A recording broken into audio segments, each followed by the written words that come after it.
freaking read. I want an acquittal, 100%, no doubt about it. But I'm like, would that be worse for me if she was acquitted? Like, suppose she's acquitted, like, are they going to blame me for that? We are trying to affect the jury pool. We are.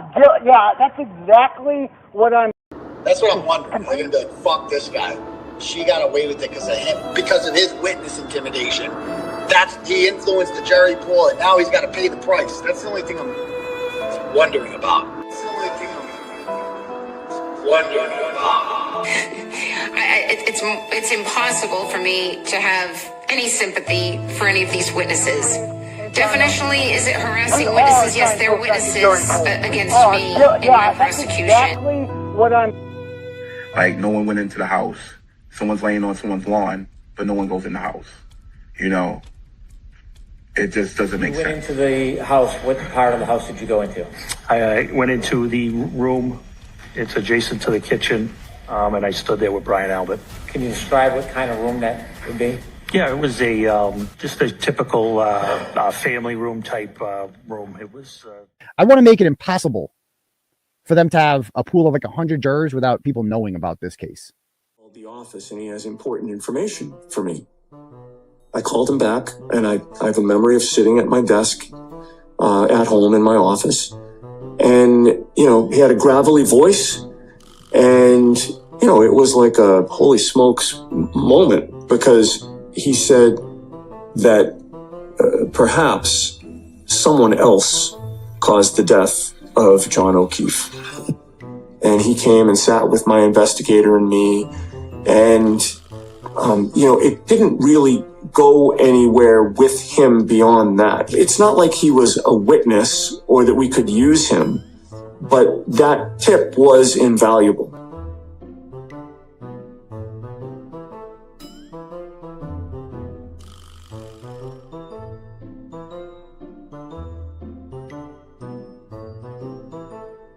When someone comes to our office with credible information that a police officer may have been involved in a murder and underlying legal violations as set forth in the indictment, we're going to investigate that case every time.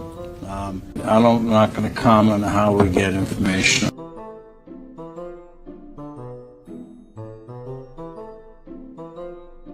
Built a cannon? Yeah, it's pretty awesome.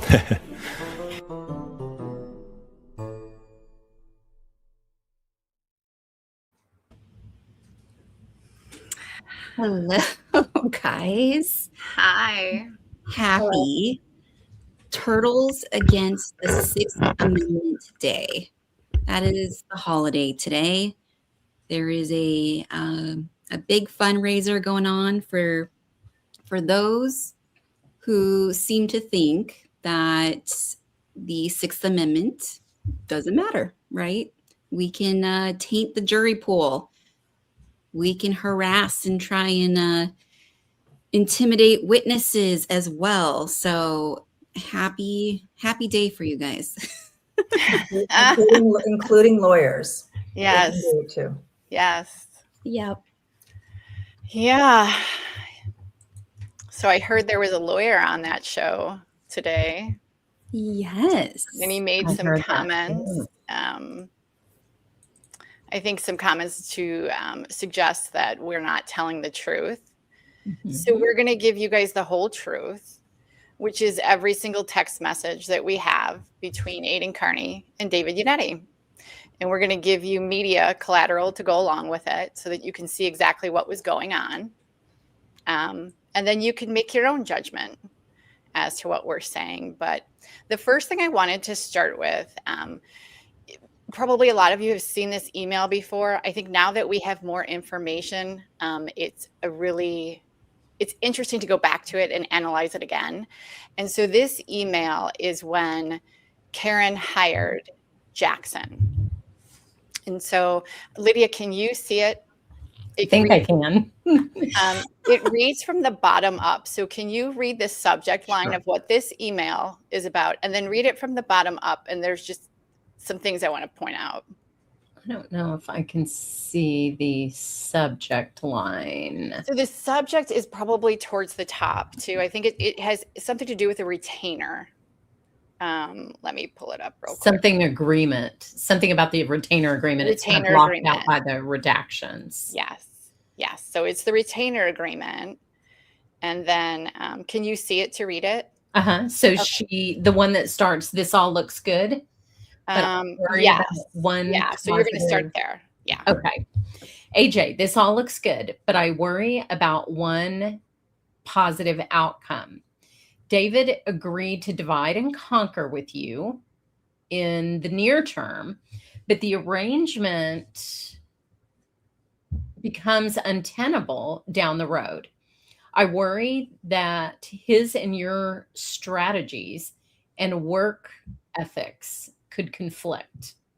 Should this happen and Yannetti bails 2 months from now, I am confident I cannot afford your trial fees and obviously cannot be facing trial without an attorney. Please let me know your thoughts, Karen. And then Jackson says. Then he says, I won't leave you hanging. We will.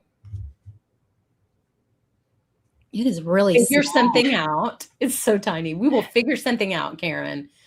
I don't have details, or I don't leave clients in the lurch over money. I just don't. I can't answer what we will do if that happens. Yeah.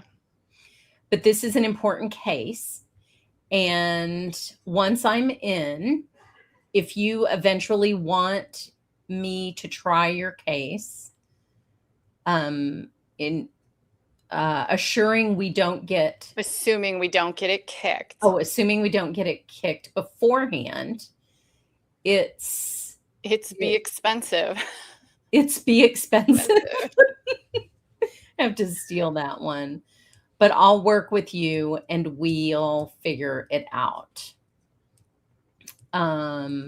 Meantime, let's get started and dig into this thing. Yeah. And then they talk about the money, but when you look at this now, she was not hiring him to be her trial attorney. Alan Jackson was hired for a specific purpose. He was hired to get this case dismissed. That's what she was paying. She was paying him for pretrial work. You can do that. You can hire an attorney just for pretrial in hopes that you're going to be able to get the case dismissed. So I think it's very interesting when we look back at this email, and then we understand the antics that started after Jackson was hired. It looks much different. Yeah. To me. And so Aiden wrote the first story that was 4/18/2023. And he started communicating with the attorneys on 4/20. So I'm going to show you guys this. This is a message to one of his friends. Oh, God. It's really small. I'm so sorry. I can't see that. You want me to try to pull it? I think I can pull it up here and maybe we can read it, right? Right. Might be easier to read. Share, oh, that's a good point. Or we could just do a screen share so you can enlarge it. Yeah. I just enlarged it. I can read it now. Okay. I have no idea what I just did, but I can read it now. Okay. Perfect. You know what the problem is too, is now we have the mobile version on our screen as well. Yeah. And so our main screen's even smaller. Yep. Yeah. You can click close that. I closed that on mine. Oh, you can? You can just click close that. I see. Yep. Thank you. Thank you. Yeah, that drives me crazy. Yeah. Okay. So the first message is, obviously I can't share that. Oh, wait, am I starting at the bottom or am I starting? You're starting at the top. Yeah. Okay. So this is Aiden speaking to, can I say who it is? Lauren Murray. Yeah, absolutely. Okay. I'm not protecting any of these people anymore. Okay. So he says, speaking with Karen's attorney, and then he sends a YouTube link to a video. So this is like his habit. He does this a lot. And actually some of the links are still active. So we were able to see some of the private YouTube links, but he liked to upload videos, set them to private, and then share links with people, which I assume is what was happening here. Yep.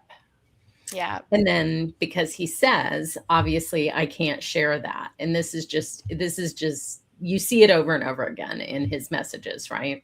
So he wiretapped whatever attorney he was talking to, probably Yannetti, maybe?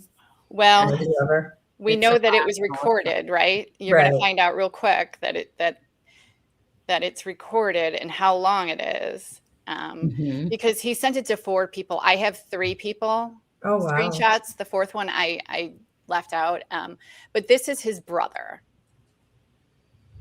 So yes, it is his brother. Yes. So like recording them to like show off, like, look who I'm talking to. Yeah, but the brother's confused, and this is how we know how long the recording is. Because can you read that, Lydia? So he says, sorry, ... 14-minute video with no context, K, like in Spanish, K, what is going on? And then his other brother says, I assumed you'd already talked to them. And then he answers the question about the 14-minute video with no context by saying, these are the defense attorneys for Karen Reed, the woman who was wrongly accused and framed for the murder of her Boston cop boyfriend. Yeah. So he's telling you what's in the recording. Yeah. Wow. Yeah. And so here's another exchange between them. So this is his brother, John, and he says wild stuff. And Aiden responds, her attorneys called me today. Like he's just bragging, speaking with Karen Reed's attorneys. Then the video link, and in the thumbnail of the message with the video link, you can see he's recording a cell phone. So it's a video of another phone that's presumably playing the content. Yes. Yes. Please keep this here is his last message. So then he quotes John's other message. I assumed you'd already talked to them. And he says through a third party before, because they didn't want to interfere or make it seem like they were influencing the reporting. So he's referring to Natalie there. And then his brother Damien says, Yeah. And so what changed in those 2 days when they decided that now it's fine? And so if you guys saw in those texts, it was really hard to see what that image was, right? What was that a phone of? But we were able to go through and actually find a message that showed it. And so those last 4 digits, that is David Yannetti's phone number. Yep. We also have the call log. And so I think it was John or Damien, I can't remember which one it was that said it's 14 minutes. And so we have the call that morning, 10:20 a.m., 16 minutes long. Don't you always go on someone's fundraiser to raise money for them after they wiretap you? Yeah. I do. Yeah, that's my policy. Yeah. I mean, it's just a polite thing to do, Carrie. I know. Yeah. And you'll see when we start to go through these texts immediately after this phone call, Aiden starts doing investigative work for the defense, and he's sending things to Yannetti, much like you saw with the things that he was doing with Karen. This text message I want to show, I had long thought before we had any access to any of this stuff that how she enticed him into getting involved in this was the promise of fame and money. And so here we are on, I believe this is April 20th, that same day. It's only been 2 days since he wrote that article. And he says it's going to be on Dateline. And her lawyers clearly think I'm playing an instrumental role. So, from the beginning. Yeah. I mean, you can really see, this is so clear right here that he is not acting as a journalist that's interested in researching and investigating a story. Correct. He is excited to be part of this move, this defense team game here, right? For fame and money. Yeah. But look how, honestly, you guys, think about how crazy it is, right? All of the stuff, the circus, whatever, I'm going to be playing an instrumental role. He kept her out of jail. He you know, took away justice for the O'Keefe family. I mean, it's something else. Absolutely. What went on. It's something else. And to state that her lawyers think he's playing an instrumental role is not a journalism, because the lawyers have a particular outcome they want, right? They don't want just generic coverage of the case. If he's playing an instrumental role, what is he playing an instrumental role in? Right. And I mean, we can talk about this later because I'm sure we'll get into it. But I think a really big question is for everyone to ask yourselves. I mean, David Giannetti, I think the only reason he went on that fundraiser was to literally talk about those text messages. Yes. And I think everyone should be asking themselves why he is so mad about them. Aidan Kearney says the most horrible, ridiculous things about all of us every single day. It like rolls off our back. We never, I mean, and some of the stuff's really bad. I mean, really bad. So why is he so mad? That's an important question. Why is he so mad? Well, Carrie, they were private. I mean, right. They were private. How dare we? While they try to, you know, get everybody in North America's phones. Right. And they use those types of things to their advantage. This is private, and how dare we? Right. He's outraged. Right. And it's exactly showing what he did, which it's just egregious. Yeah. The more normal reaction would be anger that you had been wiretapped, and now that was your private conversations out there in the universe, right? Yeah. That would be a normal reaction. I want to say real quickly before we move on to this is a good moment to point out that there are journalists out there, kind of like the wolf in sheep's clothing, right? Journalists who are dressing up, or I'm sorry, PR dressing up like journalists and then portraying themselves to be journalists when really they're acting as PR. Yeah. And that's what this is. Watching all this stuff play out, it is so clear that this was a propaganda campaign. Yeah. And so we're going to start on 420 with their first text messages. But I want to show this again because they had that call at 10:20, but they speak throughout the day, and you'll see in the text messages why they're talking. So do you want to start, Lydia?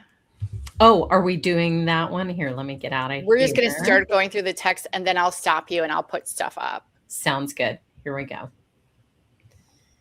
And let me maximize that again so I can see it. Okay. So these are not them. Like, this is just, you go down a little bit farther. It was just, that's how it cut off. So that's another person. So scroll a little bit down. Actually, it's not letting me scroll. Hang on. I don't know why it's not letting me scroll through that.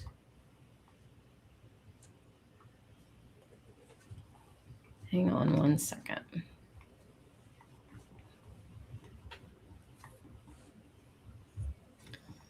Let's try this again. Oh, while you're doing that, I'll throw up this video. This was an interview that he did after the trial on one of the YouTuber shows. And he's talking about fame and his plan with Alessi, what they had decided to do. If you follow Aidan Kearney, you know that he's alluded to an argument between David Giannetti and Bob Alessi and Karen Reed on the night of the verdict. At that dinner, apparently they got into a heated argument. And this might be a clue as to what Karen was upset about. I'm enjoying the attention. I love our supporters. I mean, Bob Alessi and I have chosen not to go on, any major news stations really, and just stick to, this kind of thank you tour for, the podcasts of people who were such staunch supporters of ours. And, that's the reason I'm here today, to thank you for all your support. So anyway, it's going to fade, and that's perfectly fine. I'm happy to get back to my anonymous existence and just ride off into the sunset. He hasn't rode off anywhere. No, it's so weird. Sun sure is still It's up. almost like he's still gloating in his own. He loves it. He loves it. It's crazy. He loves it. Yeah. He does love it. Okay, so is this the one were you sitting next to Mary Beth? Is that the one? That one is not Yannetti. He starts after. So scroll up. This is where we start with David. Okay. So this is between David and Aiden, and Aiden says, "I think I have the contractor." And so this is, can you just say the time and the date that this comes in? So that's at 2:14:56 p.m. Okay, there we go on that 4:20. So remember the call log I showed you? Yes. Then Yannetti says, "Holy shit, can we call you?" And this is at 2:15:11 on 4:20. And Aiden says yes at 2:15. And then he says, he sends a link to some kind of document to Yannetti at 2:21:22. And then here is a PDF from Aiden so he's sending him this information about the contractor. There are 2 screenshots of maps, and then there is a PDF, and this is at 2:21:54. Then there is another, this actually looks like the same message, but it's at 2:21. So it's the PDF and the 2 map screenshots again. And why would an investigative journalist be researching these kinds of things for a defense attorney? Right. This is a great question. Because again, if you think you've solved a crime, you should always call the police. Yeah. That's my advice. Lydia, they're framing her. God. Right. Right. So then David Yannetti sends back, "We think this might be a false alarm. Stand by as I check something and I will give you a call." And this is at 2:52:18. Oh, no, that's when it was read. It was sent at 2:42:59. And then the investigative journalist says, "Okay, I thought I'd just pass it along." So we can go back in the messages and see if he got this from some crackpot, which that's what usually the way that it worked. So we can correlate that later. And then Yannetti says, "Thank you." And that's at 2:58 p.m. And then this, which there is a lot of discussion in the messages, he says, "The other name a few have sent is Nick Marathas.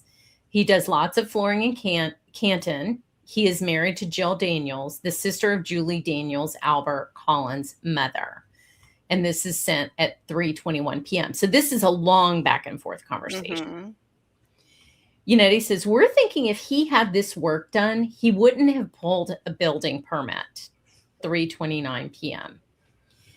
Aiden says, "Yes, that's why Marathas might be the guy." I don't know if I'm saying that wrong. I'm sorry. Or saying it right. I'm sorry. And that's at 3:31. David Yannetti likes this at 3:32. Then Aiden says, "Stand by. I have someone who's in the basement in January for a showing of the house. He has pictures." And I think we've shown those messages before about that he went through with the realtor and the realtor said no photos or something. Then he says he sends attachments, and these look like Facebook messages to me. Is that what it looks like to you, Julie? Yeah, there's some kind of messages. So he sends 3 of these Facebook messages, and then there is a photo of the basement with stuff in it, like exercise equipment, and then the photo of the basement where it's empty. Scandalous. I know, shocking. And that's at 5:03 p.m. So then David Yannetti, and this cracked me up when I read it, because so David Yannetti says, "I'm told that the 2 photos from the basement are from Zillow." So any guesses on who's telling him that? Yeah, so I guess Aiden's contact, his tipster, maybe wasn't telling the truth. Right. And Karen is telling Yannetti, "That's from Zillow, buddy." Oh, so somebody said they were in the basement? Yes, of the Zillow yes. business? Oh, that's amazing. Yeah. So then he says, oh, okay, just thought I'd pass it along. This person claims to have been in the house, and which would give you a clue, maybe the quality of information you're getting. Right. But no. Then he says, believe me, I appreciate the open line of communication. We know you are working hard on this, as are we. I bet you do. Yeah. And that's at 6:07. So this is still the same day.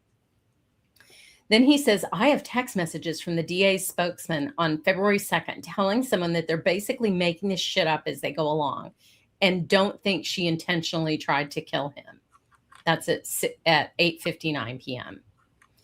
Yannetti says he emphasizes the message. So like on, does a reaction on his phone. And then Aiden says, the source would be revealed if the images were made public. So I will not be posting them. But I asked if I could show her attorneys, and he said yes. And this is at 9:00.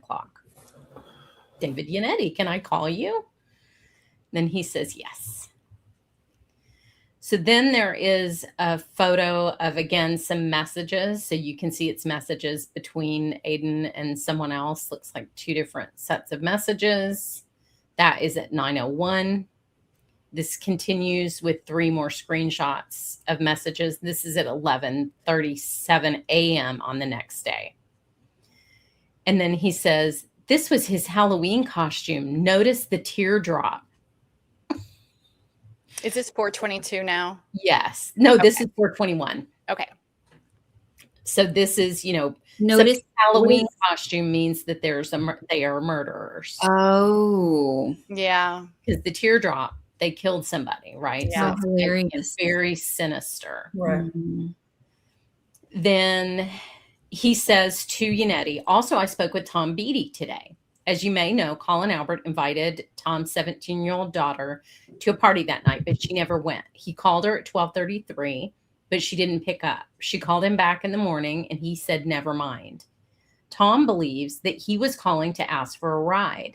It aligns with my timeline that the body was moved at 12:31.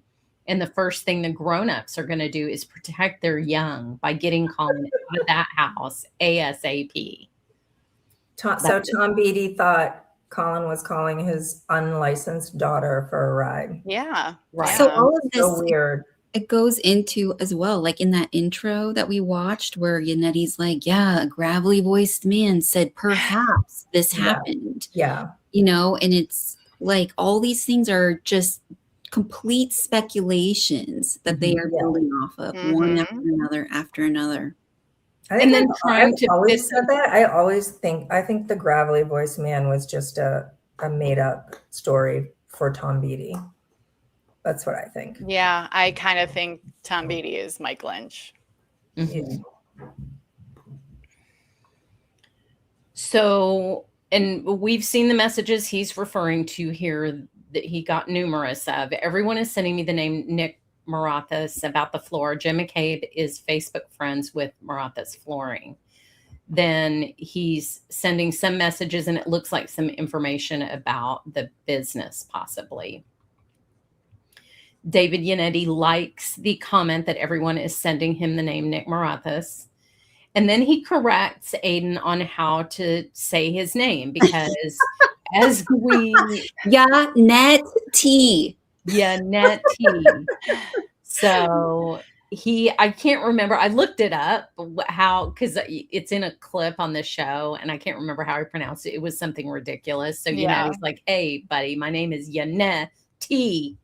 That was priceless, dude. Great fucking show. Really enjoyed the turtle reporting. So this is on the 22nd. Yeah. So I want to put some clips from that show that David said was a great fucking show. Okay. We're going to watch that. And I knew the fucking truth now.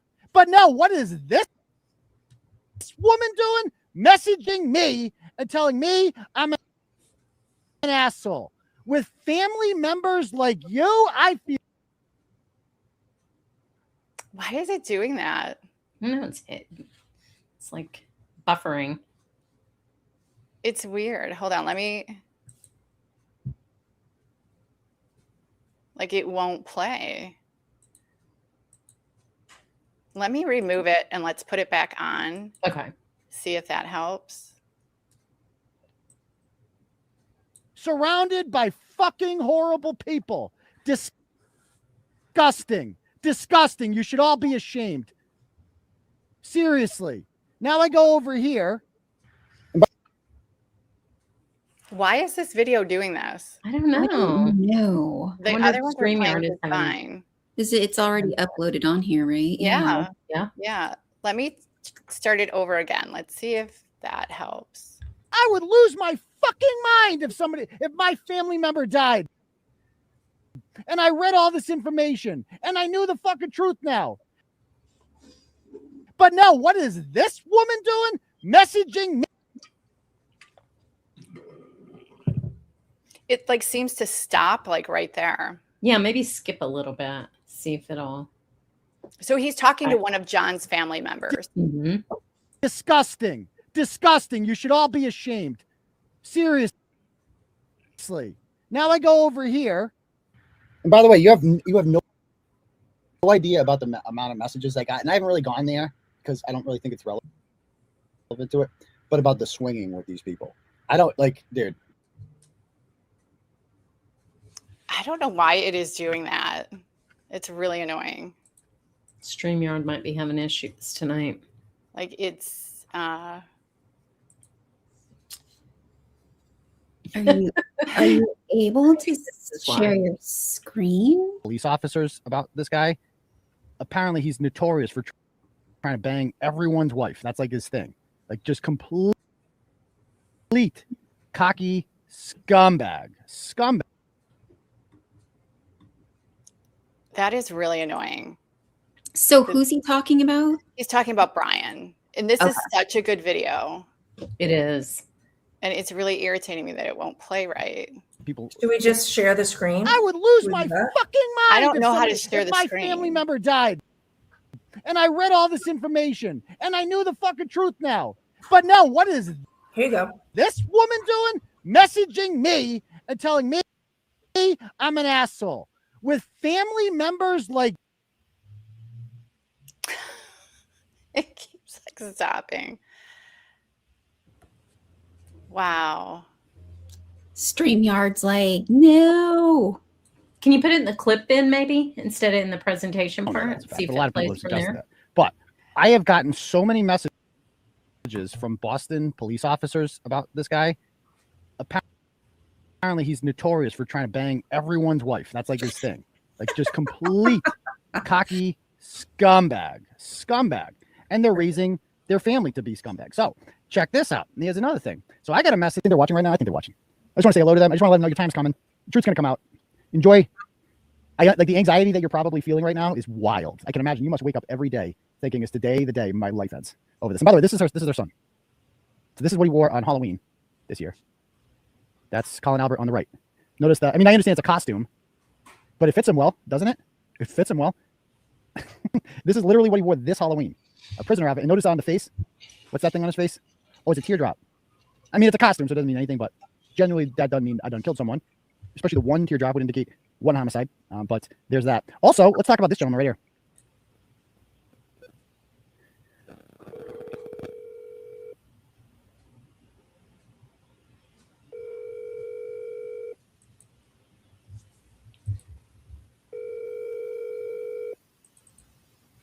I don't have Colin's number.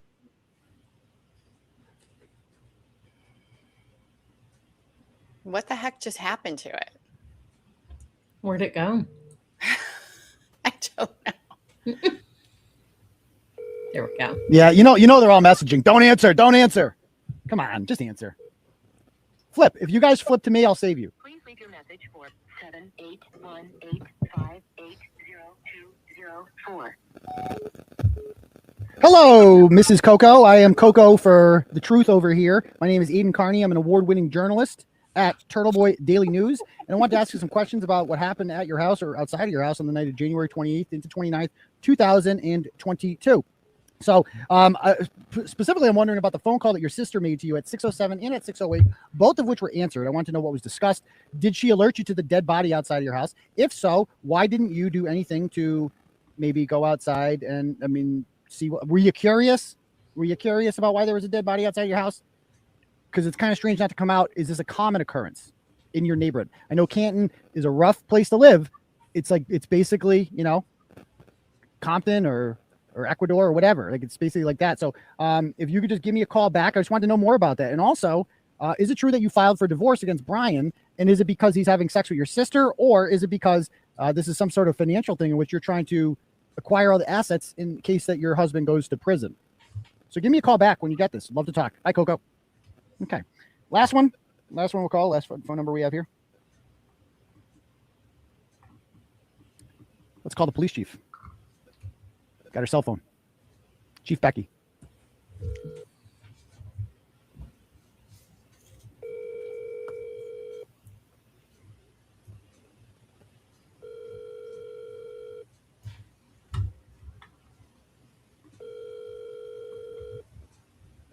Your call has been forwarded to an automatic voice message system. 78176045994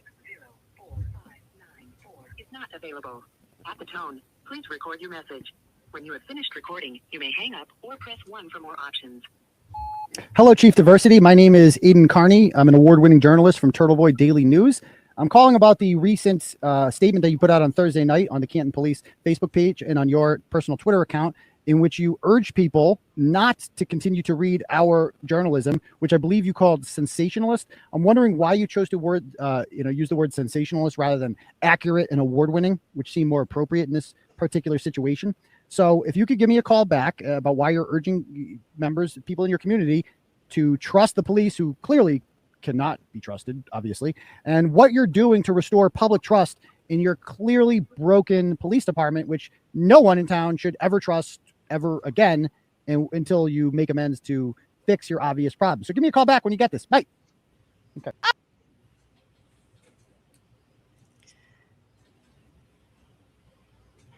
I think it's stuck again. Is that the okay? That's That's the end. Okay. So yeah, that's what David Yannetti thought was great. Great reporting. Let's call up the witnesses, harass them. Let's yell at John's family members and tell them that they're garbage. I mean, you can't do that to witnesses. You can't intimidate them. You can't harass them.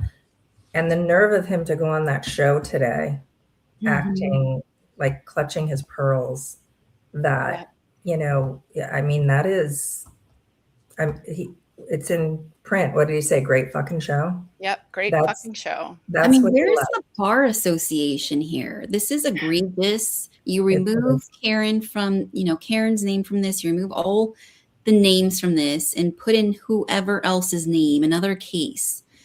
This is egregious. Right. Imagine another lawyer, like them showing this, and it's another lawyer and not her case. Everyone put that aside, like Tuesday just said. No one would find this normal. No one. Yeah. And, shame on the bar. If they know about this and they're doing nothing, I mean, what a disgrace to the justice system to sit back and do nothing. So shame on you, Bar Association, if you know about this and you've done nothing. Yeah.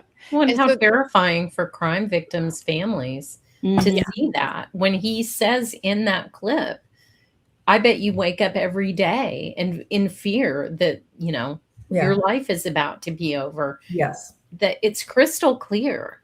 Yes. And Yannetti is saying great fucking show to that. Yeah. Yep. Great fucking I mean, show. and now he's on a stream tonight yelling about us, lying about tweets when, I mean, we have it right here. Mm-hmm. And this is just to show that the lie about Jen and Brian Albert and all that came from Karen. Yep. That wasn't something he heard from somebody. That was all Karen. Mm-hmm. Yeah. Who just made shit up 24/7. Yep. And I mean, why would you call Nicole Albert? The things he said to her were vile. And David Yannetti is saying he's enjoying the turtle reporting. Like, what is wrong with you? Right. Yeah. And I think how dare you go on there tonight? I mean, how dare you? And also notice, they made a big point about Proctor's misogynistic texts. The first thing he said to Helena Rafferty was he called her what? Chief Diversity? Yeah.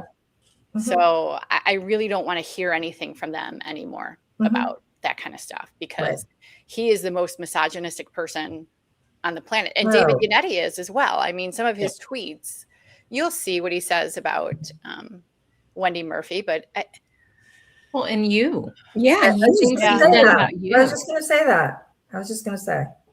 Yeah. He made a comment about her Julie in a low-cut blouse. Use the word blouse, by the way, which, just a note, as a female to men, this has been a conversation before I think we had on Spaces, but the term blouse is kind of creepy when it comes to men. So don't stop saying it. It's gross. Remove it from your vocabulary. It's like panties. Panties and blouse. Like, anyway, gross, David. Yeah, really gross. Yeah, we can go back to the text. Okay. So, hang on. Let me find this window. Okay. So, great fucking show. And then he says, LOL. And he says, the LOL is because I thought you responded to my text on the air. Oh, he was so excited. Yes. But I think you may have been responding to someone in Turtle Chat. They're just like children. So sad. Did you talk about me? That's so neat. So this is at 11:09 p.m. Then Aiden is, I think, referring back to the text about pronouncing his name. He says, LOL. Sorry for screwing that one up. Someone else also sent me the correct pronunciation, and we've seen the message, so we know that was the intermediary correcting us on that. That's at 11:15 p.m. And he says, no worries. I loved how you followed it up by, that proves I'm not talking to them. Yeah. So he is actively like, this is great. We're covering it up. We can cover this up. The relationship. Yeah. Way to go, little buddy. And then I'm not really sure why he says this. He says, did you hear Turtle Boy mispronounce my name? And then he says, LOL, sorry, that was meant for our team. So he's like they must all be, oh my God, this is so embarrassing. Cringy. And he's what? I mean, he's in his 60s, correct? This is a 60-something-year-old man behaving like a grown children. Yeah, teenage girl. I mean, think about what we just watched, though. How does didn't his voice make you just like literally? It's so gross. Yeah. And they're all clearly sitting around watching it, like in a group text. Karen, Giggling. Alan, giggling and all excited about it.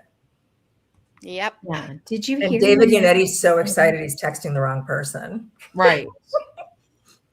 Which would make you a murderer in any other scenario that these people came up with. So then Aiden reacts at LOL, sorry, that was meant for our team. And then Yannetti says, lots of chatter going on here, as I'm sure you can imagine. So this is the next day at 10:21 in the morning. And Aiden says, good morning, David. I spoke with a woman who lives on Dedham Street. If the prosecution's theory of the 3-point turn is correct, it would mean Karen turned around, took a right on Cedar Crest, and then a right on Dedham. Karen would have passed her house after hitting John and going home. The Russian state trooper showed up at her house on February 2nd, an hour before she was charged, looking for ring footage. She said she has reviewed it and Karen did not drive past her house. Therefore, there was no 3-point turn. And we know who this is. This is Ashley Bell. Yes. This is ring camera footage of Trooper Yuri time-stamped at her house. And so he has posted a map and then he posted the supposed ring camera video. So this is on the 27th. So this is a couple days later. And then he says, also, if they were still looking into this at 3:18 p.m. on February 2nd, then why was she charged an hour later? So this is a real Scooby-Doo piecing together of the information that's happening here. But notice how David doesn't correct him. David was a prosecutor. No. They continue investigating these cases. Sometimes while the trial is going on, they're still investigating. So doesn't correct them. Yep. And then he says, the consensus among our team is that you have a point. Really? Yeah. And so Aiden says, do you want to get in touch with this woman? And Yannetti says, that would be great. Would she be willing to speak with us? And then he sends a message that's just a question mark. And so we know that David Yannetti did speak to Ashley Bell. Ashley Bell has said that she never spoke to Karen, but she did speak to David Yannetti. Right. And then if you go back and look at the frantic messages from her during that live show. So they all knew who she was. Yeah. And then Aiden says, yes, I asked her. Her name is Ashley Bell. And then he sends a screenshot, not sure if that's consensual or not, of what looks like the messages back and forth between Aiden and Ashley Bell, possibly. And then he says, this is very helpful. Thank you. Aiden says, no problem.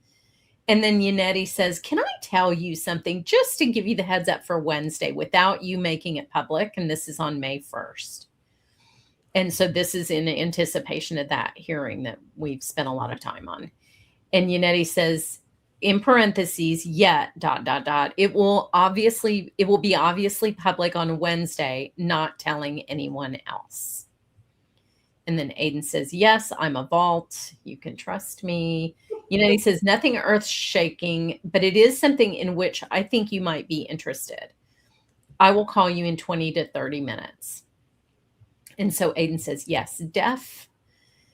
And then Aiden sends, it's hard to see what this is really, a photo of some kind of document, it looks like. And then he says, this is all that comes up with the Commonwealth's latest filing on mass courts. So then Nettie just sends it to him. What day? Yes, he does. What day are we on now? We are on the 1st still. We're on the 1st. Okay, cool. So he's sending him the Rule 17 filing. It's the response, correct? The opposition. The Commonwealth, sorry. yeah, opposition. Yes. So he sends the document to him, and Aiden says Sarah Levinson is in on the lie and sends him a screenshot. And Yannetti just says the truth will come out. So again, he's not really engaging with him here or correcting or confirming anything. He's just saying the truth will come out. Then Aiden says, I'm sure you're busy today. This is on the 2nd, but I have a quick question if you have a free minute. And Yannetti says, in court right now, but we'll be on the road after getting a date here to head to another court. I can call you on my way. And then Aiden says, okay, I'll be here. It's about the Proctor picture with McCabe's daughter. So the infamous, not McCabe's daughter photo, I assume. And I have a video to go with this, what he says on that show that evening. And again, they were not the McCabe children. And I don't think anyone from the defense has ever corrected that lie. No, they haven't. It's actually visible. Ms. Roberts stated that, okay. Counsel also refers to Trooper Proctor as how about this? This is the thing I did the blog on today. Counsel also refers to Trooper Proctor as a close family friend of both the McCabes and the Alberts. He is not. He is not a close family friend. The photograph that counsel attached to this motion and several preceding motions said to depict the trooper with one of McCabe's children is simply not accurate. The McCabes have 4 daughters. The juvenile female depicted is not one of them. Oh, okay. So when I saw this yesterday, this was the part that stood out the most to me of everything in there, because this is the one thing that it's like, oh, well, did Alan Jackson and David Yannetti lie to all of us? Because this is an easy one to prove. Either they're fucking Jennifer McCabe's kids or they're not. That should be very easy to fucking prove. Well, because I'm a decent human being, I redacted the faces of the children. But now, thanks to Adam Lally and Michael Morrissey, they have now brought children into this, and we must unredact their faces in the name of fucking justice. You human fucking shitheads. In court fucking documents now, and on goddamn Turtle Boy, we have to talk about 14-year-olds. Cause none of you motherfuckers give a fuck about kids. God, I hate them. So let's look this over. Well, this is the image I shared. Hold on one second. I'm getting a phone call. Hold on. Yeah.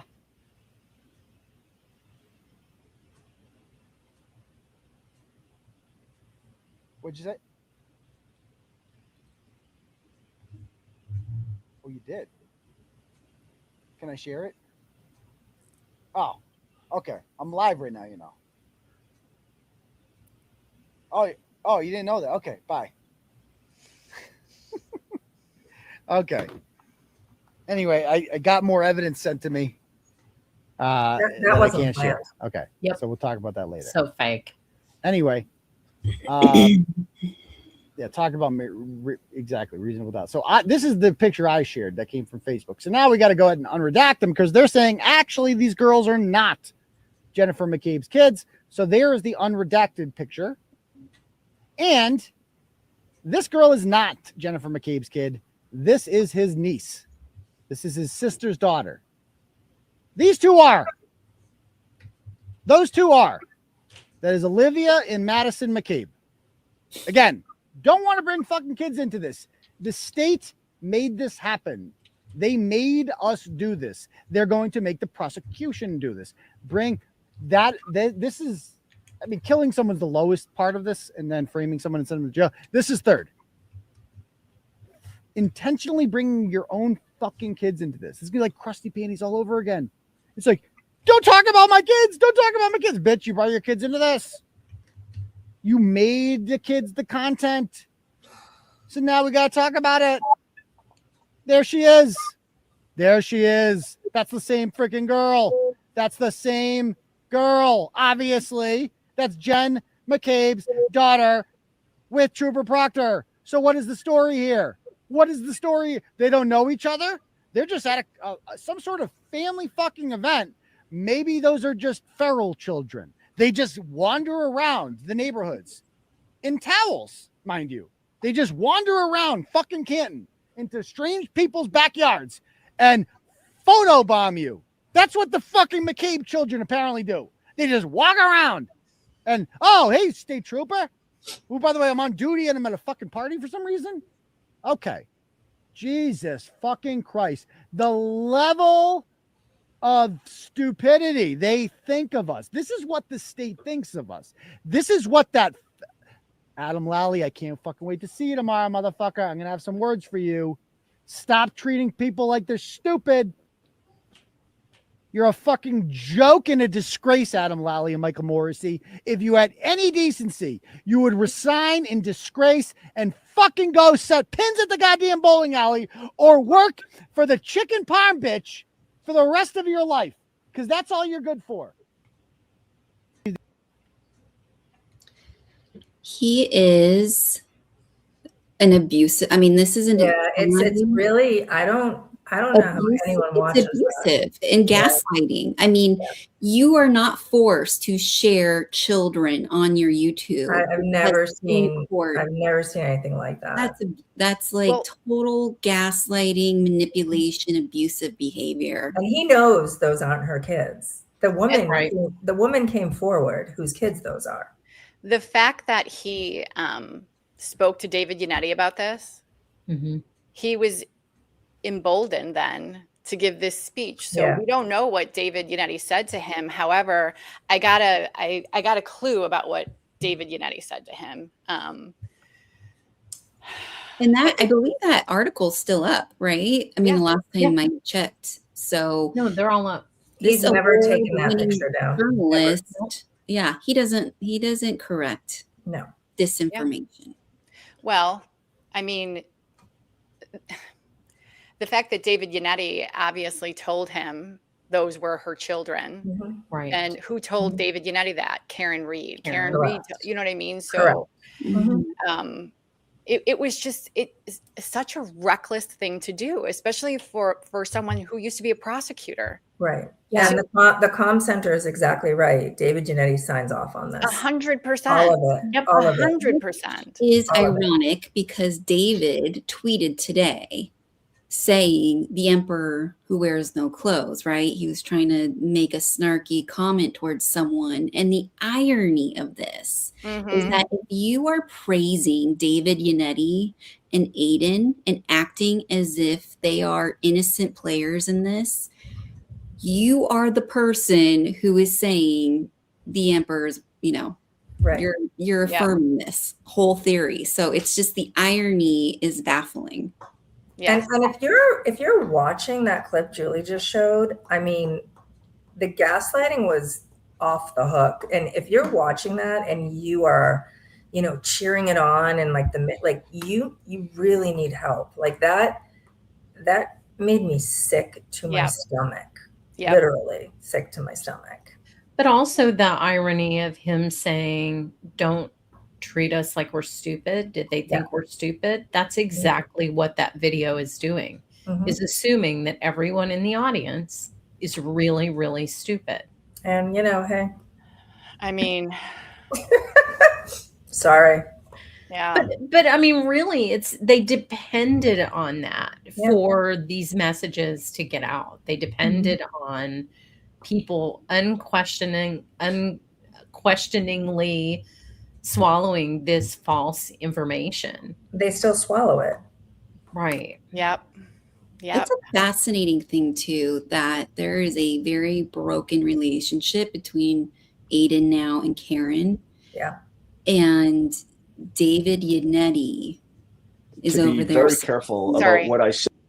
Sorry, you guys. No, I was thinking that too. Tuesday.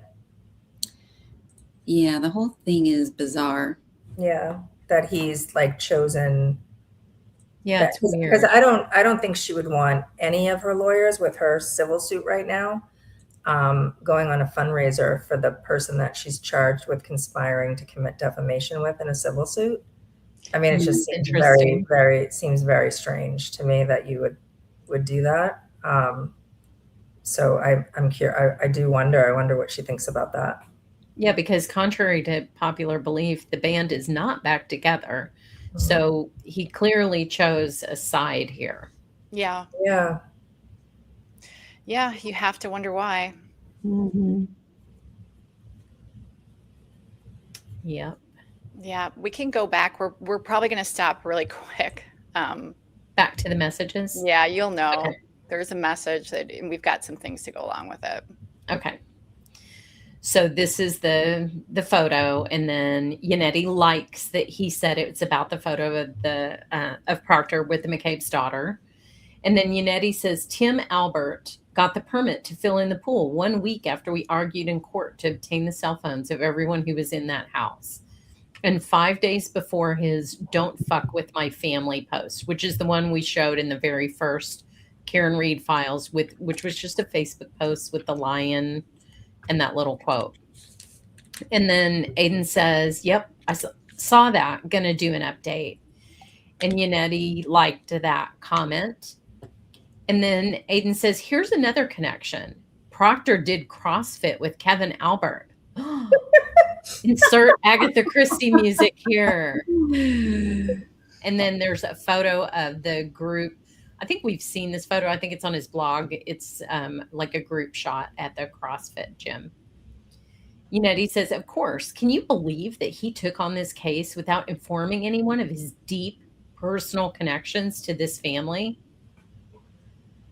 And then he says, I can. Aiden says, I can because Brian Albert asked him to. And then he says, he struggles so hard with mass courts. He says, do you know why the docs aren't on mass courts? And then Yannetti says, don't quote me, obviously, but I believe the clerk's office is taking the position that they are not yet public records.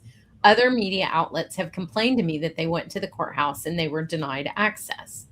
I think it's because Lally filed motions to impound the exhibits.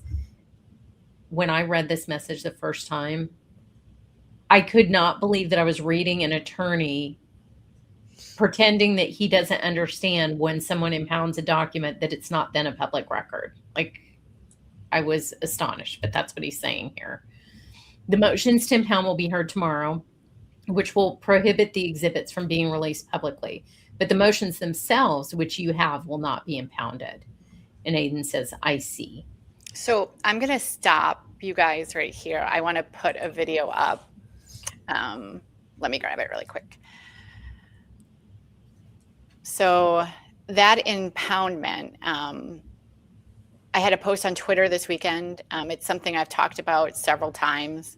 It's very upsetting to me. Yes. It included autopsy photos. Mm-hmm. And so this is what happens in court when the Commonwealth asks to have those files impounded. This is Yannetti's reaction.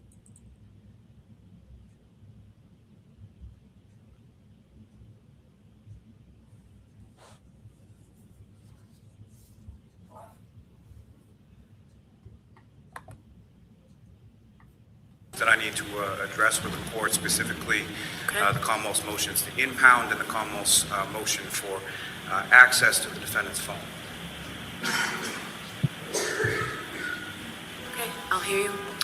So there were two motions to impound that the Commonwealth had filed. One pertains to the grand jury transcripts and exhibits that I had attached as attachments or exhibits to the opposition to this specific motion, and really to Okay, both motions. and those are impounded by statute. Right.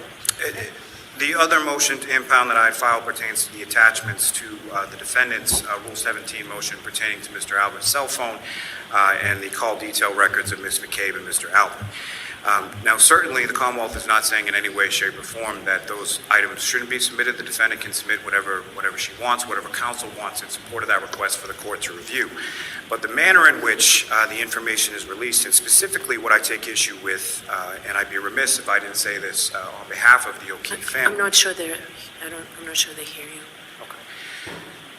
In reference to the motion to impound the attachments to the defendant's Rule 17 motion for Mr. Albert's phone and the call detail records of Mr. Albert and Ms. McCabe, I'd be remiss if I didn't, on behalf of the O'Keefe family, as well as just what the statutory rules are, and specifically I'm talking about the Supreme Judicial Court, Rule 124, pertaining to protection of personal identifying information and publicly accessible court documents, which I would imagine that at least Mr. Yannetti, even if Mr. Jackson and Ms. Little aren't familiar with, does provide rules as to how things are filed that are of that kind of sensitive nature and that kind of biographical information.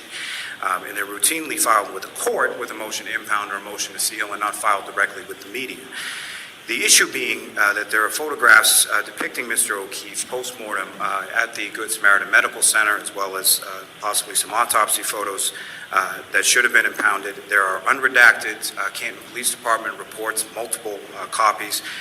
Again, not anything that the Commonwealth takes any issue with the court reviewing, but as far as them being made public with those witnesses' names, dates of birth, social security information, addresses, phone numbers, things of the like that should be impounded pursuant to the statute as well.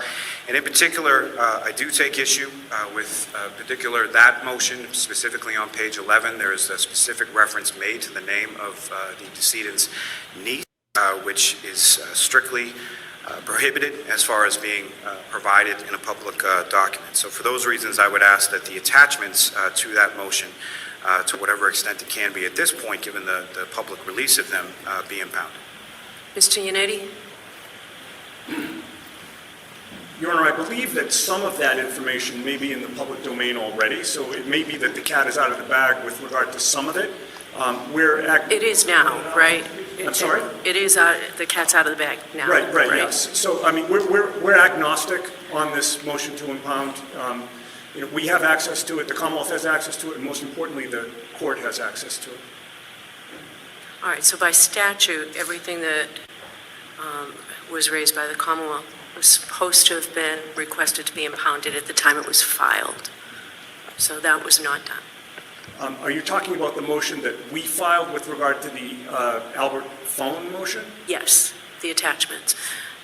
Mr. Lally just outlined it. I don't think that there were any grand jury minutes attached to that motion. No, that was a separate motion that Mr. Lally just filed on behalf of his motion. Right, and we don't have when he was taking issue with the defendant had filed.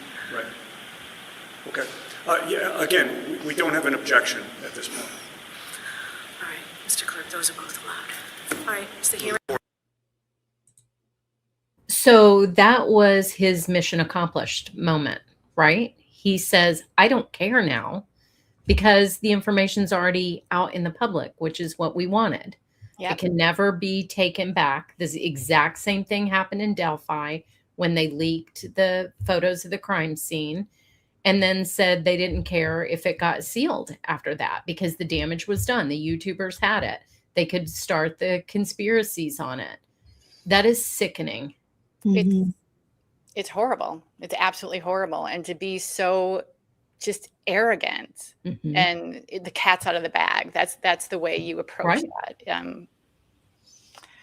He got what he wanted. He wanted those photographs out there so they could be talked about. And he got what he wanted. Yep.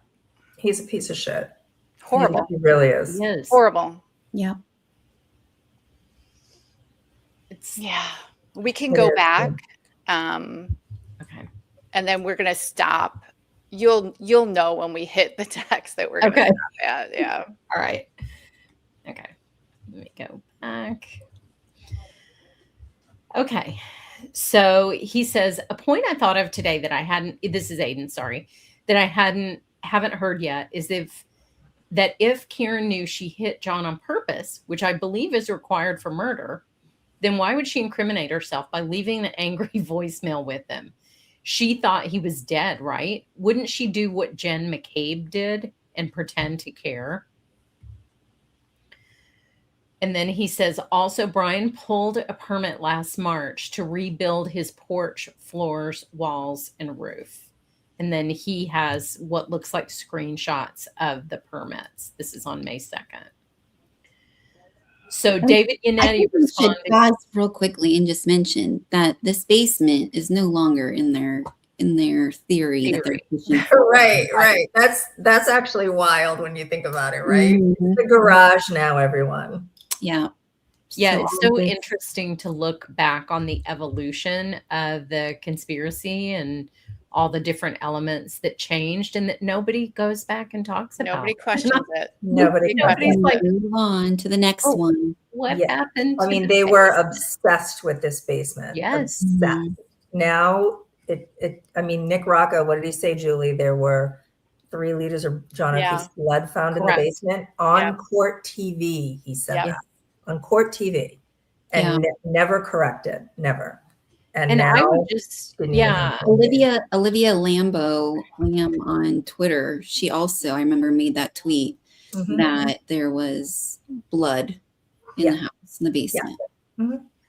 And I would just ask you, if you're watching this as a person who bought into this conspiracy, to ask those questions. Just ask the questions. I'm just saying, if we've all moved on from this and it's like, hey, look over here, just really ask yourself why that is, because it's important. Yeah. So David Yannetti is now going back to Aiden's message. The point I thought of today is like, why is she incriminating herself with this phone call? And he's responding to this. And he says, exactly. After leaving 34 Fairview that night to home, she leaves angry messages to O'Keefe telling him she hates him. How does that make sense? She kills him and then makes sure she supplies the police with motive. And when I read these messages the first time, I was like, is David Yannetti saying Karen's messages were fake? Like, what I don't know. Rationale could he have to question why she left him these messages? Yeah, we all think the messages are terrible too, David. We don't know why she did that other than she's a very nasty, mean drunk. I want to correct myself real quickly. OP, thank you. Said it was Olivia said, wait until you see the cement floor dug up. Thanks, OP. Oh, yeah, I remember that. That was, yes, she loved that. I always, too, just for a second, I always thought, I know a lot of people don't think this, but I always thought she left those messages because her plan was, which she tried in the morning, was that they had a fight and she left him at the waterfall. Because that's what she told Jen when she called. We had a fight. She told Kaylee that too. We had a fight and I left him there. So I always felt like that was part of their fight. Yeah, maybe. Yeah, it's a really good idea not to just have 10 drinks and then try to figure something Right, out. right. Try to cover something up. Yeah. So, but it just puzzled me so much that he's like, why would she do that?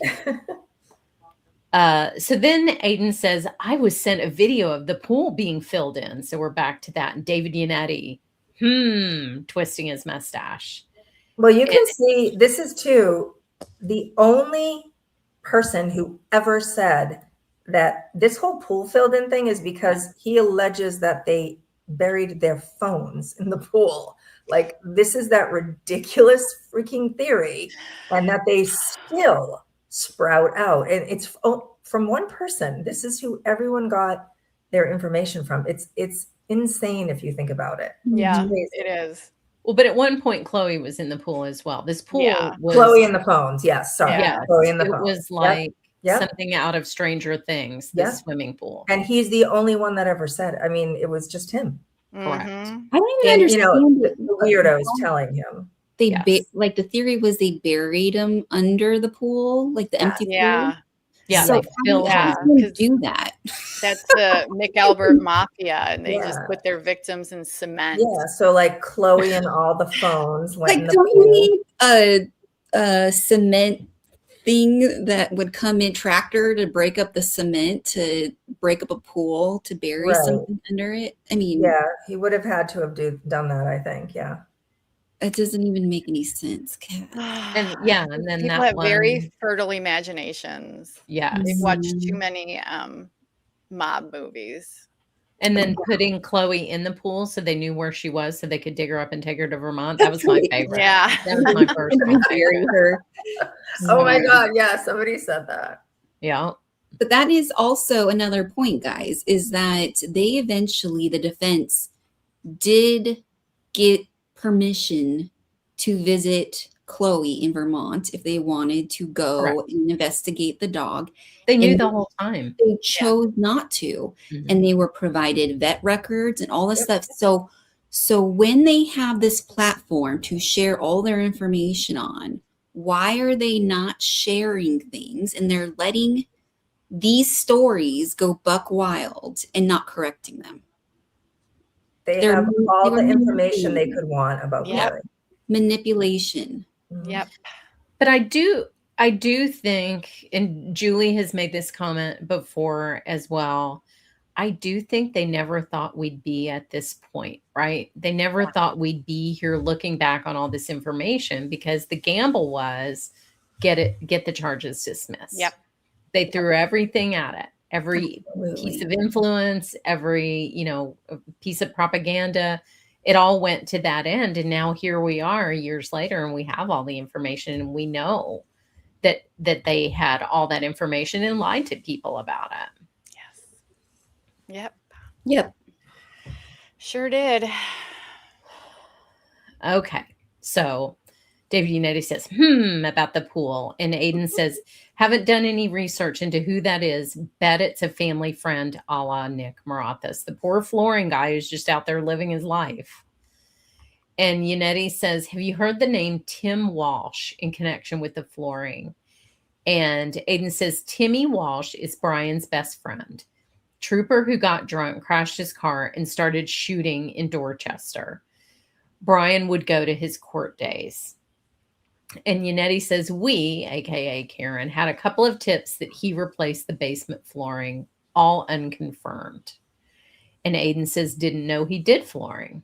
And Yannetti says, don't know if he does, but tipsters put him as a poor man's carpenter. Who knows?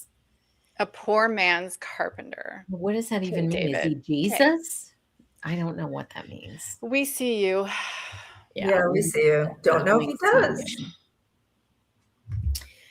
So then Aiden, in response to Yannetti sending him the opposition to the Rule 17 motion, says, is there any way I could be sent these via email or Facebook? I can't get them on my computer otherwise. So this is a recurring theme. He can't do a lot of things with that computer. Yeah. It's interesting. Shocking. And Macs are like the easiest to use. I don't know what's going on. So Yannetti says, yes, what is your email address? And of course, we've seen these emails. And he says turtleboysports@gmail.com. And that is on May 2nd. And then a minute after that, Yannetti says, we've been consulting our expert all day. He's kicking the shit out of their expert. They're using amateurs. And Aiden says, has Richard Green ever done forensic work in murder trials or high profile cases? Which is a great question, actually. That's almost a journalism. Yeah.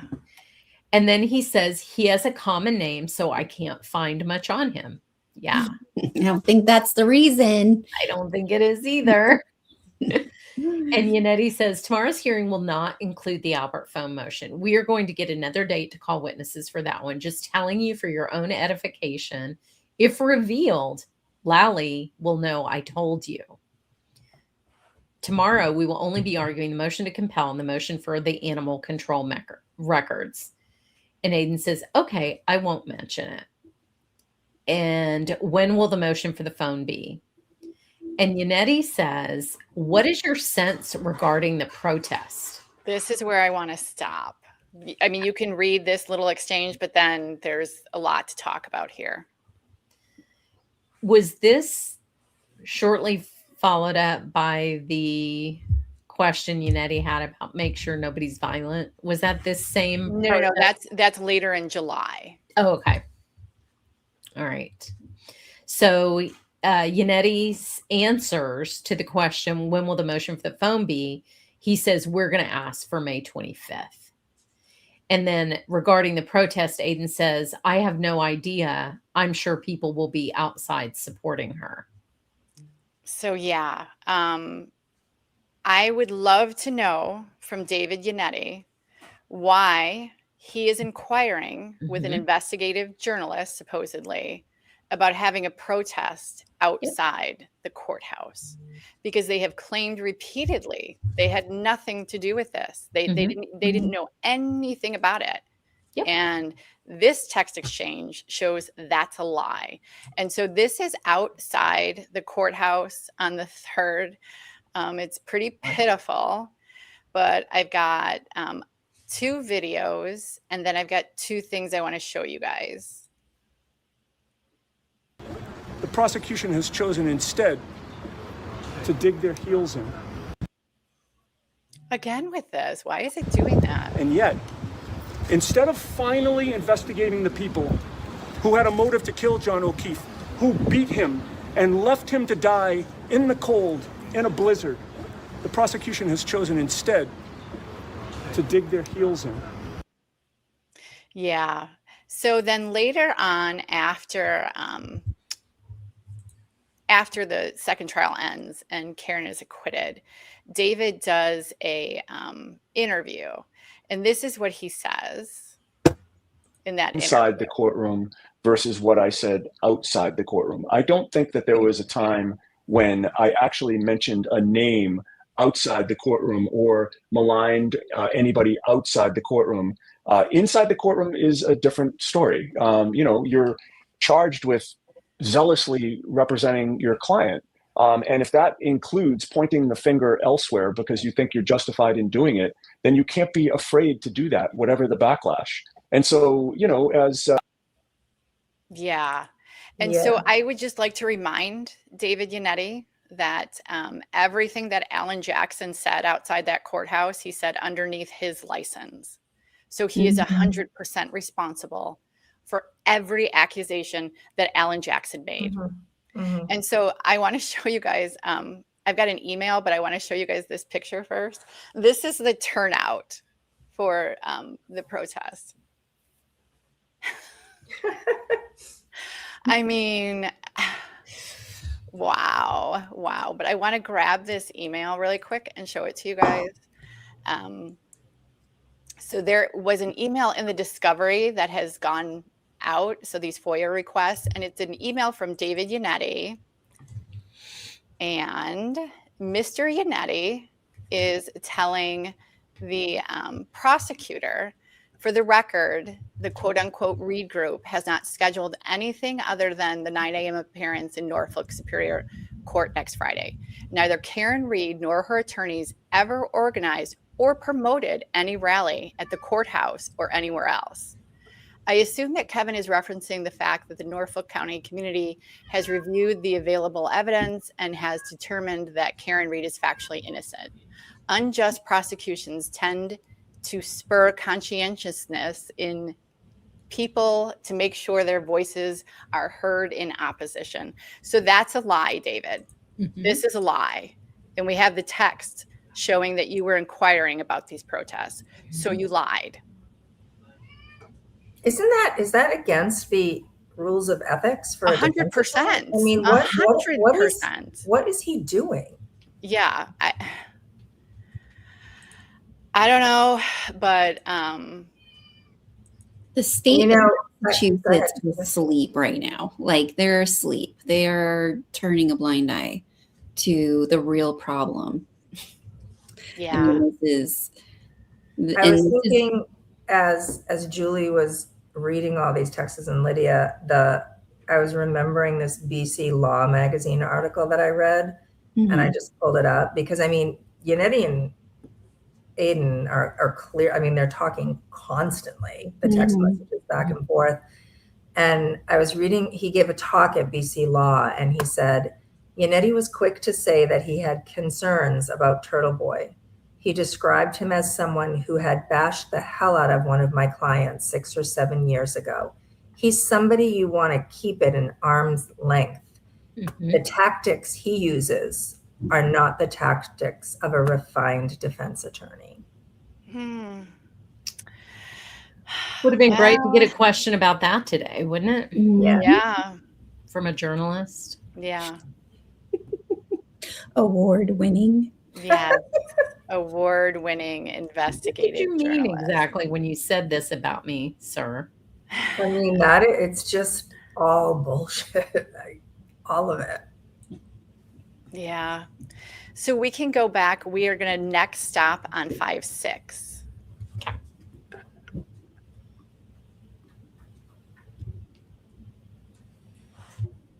So just skip ahead to 5-6. No. I think we should read them all so that people realize like we're not hiding anything and this is actually what it is. Perfect. Okay. So Aiden says he is sure people will be outside supporting her.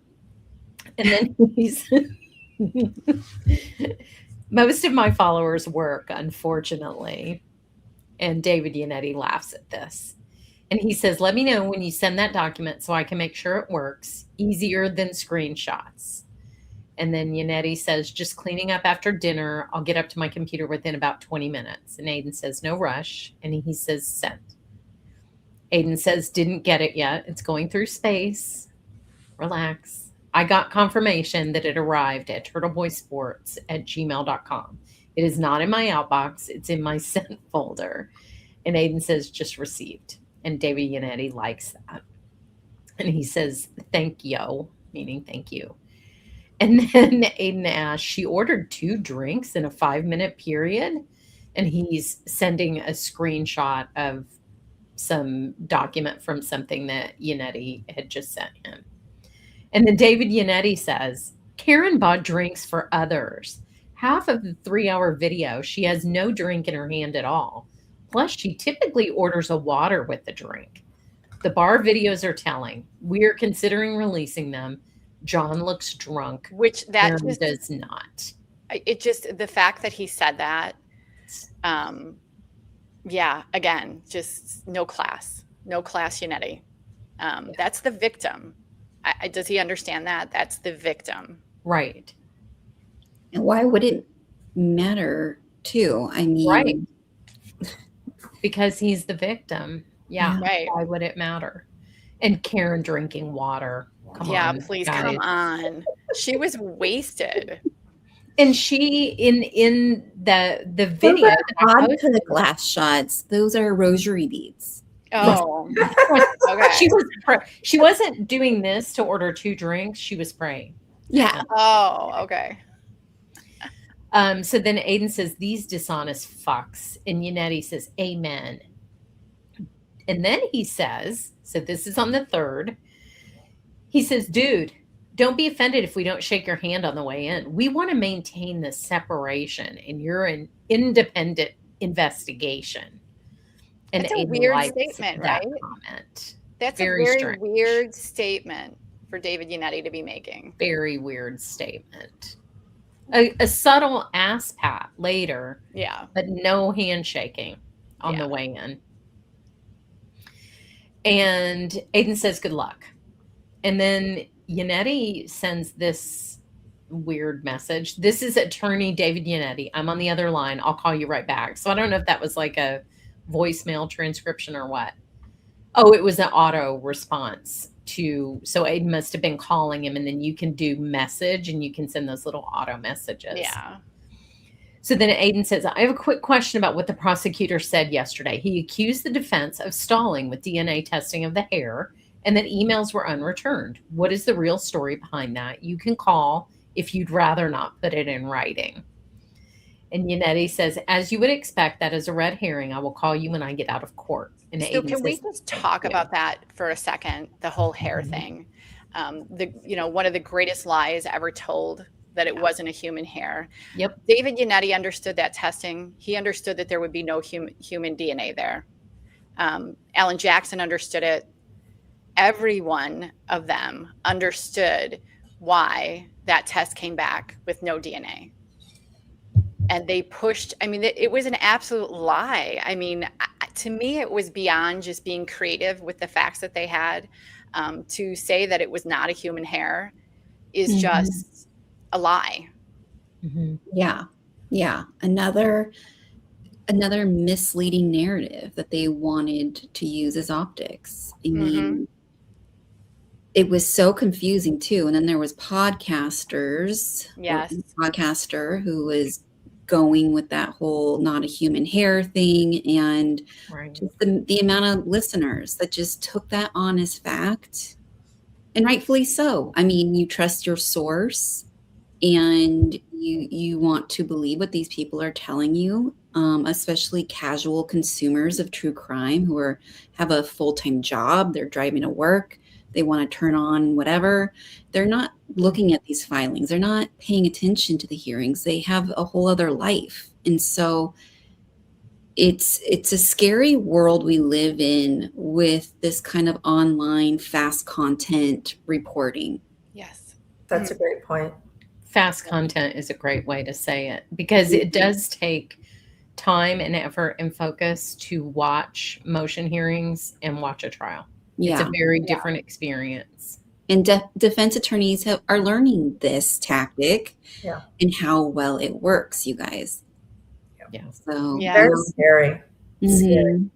It is scary.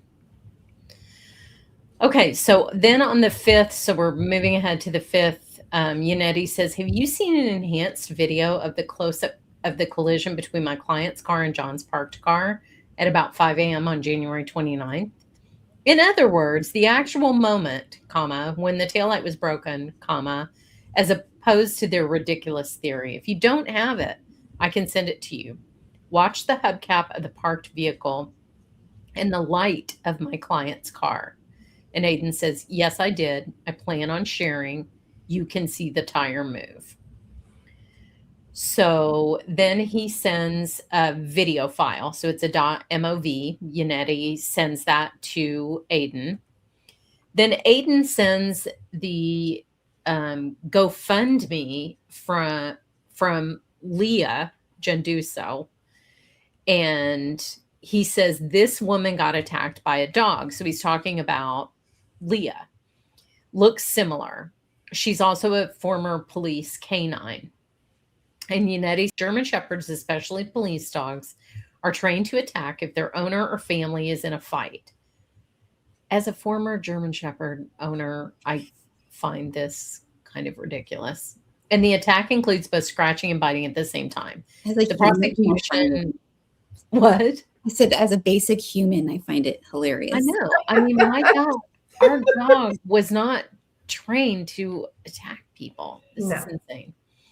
And the attack includes both scratching and biting at the same time. The prosecution is so fucked on this issue alone. Leave aside all of the other evidence we have unearthed. These injuries, which were revealed to us early on, will prevent them from ever proving this case. And then Yannetti says, someone from Canton just emailed me to say that attorney Joe Krowski, who represents Colin, is related to Brian Albert. What? No, not kidding. Half of this stuff sent to me is garbage, but you never know. And shout out to Joe, by the way. What? Yeah, he's great. Shout out to Joe. I love Joe. I miss Joe, talking to Joe on Twitter. Then Aiden says, not sure. Wouldn't that mean he's also related to Colin? Would that matter? So there he is doing the ancestry.com work for Yannetti. And Yannetti says it probably doesn't matter at all. But if true, it's just another indication of how incestuous Canton is. And then Aiden says, I'm doing a story now about Proctor's involvement in the Walsh murder. Those Google searches were all accurate. Guess he didn't have any other browsers up. Getting reports of FBI all over Canton. And this is on May 5th. So those were those messages that we went over early on. And then in quotes, he says, something is going down today. About 20 FBI agents are in Canton right now. Possible arrests. Sure they are. Sure and they then are. he sends the message. So this is his unhinged sources sending him messages. This, and I'll say it again, this happened in Delphi too. There was a funeral, and so there were a lot of police officers headed towards a certain town, and the unhinged people posted that was a bunch of people going to, arrest the family members of the murder victims. Was there a hearse chasing the feds as I mean, it's just these. You just never ends. It never ends. And then David Yannetti, holy shit. And this, I felt like was really disingenuous because David Yannetti, I feel like he knew there weren't 20 FBI agents going to Canton to descend on witnesses in this case, but he's not going to tell him that. He loves it. He loves it. He needs that energy. Yep. And so he's like, holy shit. Yeah. Then Aiden said, and there are moments where he was duped by Yannetti. Like you have that kind of moment where you're like, ugh, that doesn't feel great, but it is what it is. Then he says, this is a Canton resident, stand by. This is an email I received Thursday afternoon. I'm just seeing now. Normally, I don't take things seriously without evidence, but this tip has the name of two AUSAs, the courthouse, and the time. And he sends a screenshot of a message that he received. So David Yannetti likes the message. And then he says, I wonder if that's a grand juror, or it could be someone at the courthouse. We don't know if that's true. And Aiden says, it sounds like a grand juror. It's for a guerrilla email. So those are pretty private. They don't want to get in trouble. And then he says, how else would they know who the two attorneys were? And that the grand jury demanded to see her, in quotes, demanded. Yannetti says, the only reason I would question it being a grand jury is that she could get in a lot of trouble for leaking that. Not in Massachusetts. Yeah, a little bit of trouble. Not a lot. And then Aiden says, I know I've had people do it before. They trust me never to reveal. I don't really know how this stuff works, like you probably do, but can't imagine the feds are sitting around doing nothing with this. It's the case of the century. The defense is painting an accurate picture of what happened. Have any Boston police officers in uniform come to any court dates? This is on the 6th. I've received some emails from Boston cops telling me they're all with me, and that their non-attendance at these things is a statement in and of itself that they do not support this prosecution. I have never seen a murdered cop not have fellow officers in uniform for the court dates. David Yannetti says, I have had more than one current Boston cop message me privately to tell me that 1, Brian Albert is a raging asshole, and 2, our theory makes more sense than the prosecution's, and it wouldn't surprise them knowing the players involved. Those videos you posted of Colin were unbelievable. We hadn't seen those before. Kind of undercuts the poor kid narrative the family wants everyone to buy into. Can you read that one again? And then I'm going to break in with 2 videos because I really want people to hear what David Yannetti says about Colin Albert here. Those videos you posted of Colin were unbelievable. We had not seen those before. Kind of undercuts the quote, poor kid narrative the family wants everyone to buy into. Yeah. I just. This is a 17-year-old kid. Yep. Yes. Right. Yep. And he has sons. So. 17 years old. Yep. And this is what David Yannetti is saying. And David Yannetti knows Colin Albert wasn't there. He knows. Yes. He knows that. He sure does. So I have 2 videos now. This is that same day on May 6th, Aiden Carney's live show. On social media. He wanted the world to see this shit. You're a bitch, bro. Fuck you. Yeah, fuck you, you pussy. Yeah. Getting cold, boy. You be knocked out. KO. Bang, bang. You'll be knocked out too. KO, yo, bang, bang. While I drink my Truly over here, yo. Like, chill, Colin Albert, I got bad news for you, fucking Wigmaster Willie. Look at you're white. I don't know if anyone told you that, Colin. You're white, and you live in Canton. You're not street, okay? You're not some street top.